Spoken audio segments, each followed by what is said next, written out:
দোয়া কবুলের 5টা শর্ত, এই কথা বলে আজকের আলোচনা শেষ। এই যারা বলেন দোয়া কবুল হয় না, দেখেন নিজেদের সাথে মিলে কিনা। এই 5টা শর্ত যদি পাওয়া যায়, মুহূর্তেই আপনার দোয়া আরশে যে নক করবে। 1 নাম্বার শর্ত আকলুল হালাল, হালাল খাওয়া। কি খাওয়া? আমরা দুইটাই খাই, হালালও খাই হারামও খাই। বেশি খাই কোনটা? হ্যাঁ, কি খান?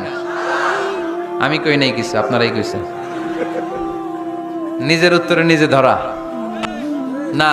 হারাম খেলে তো দোয়া কবুল হয় না। লা ইয়াদখুলুল জান্নাতা জাসাদুন গুযিয়া বিল হারাম।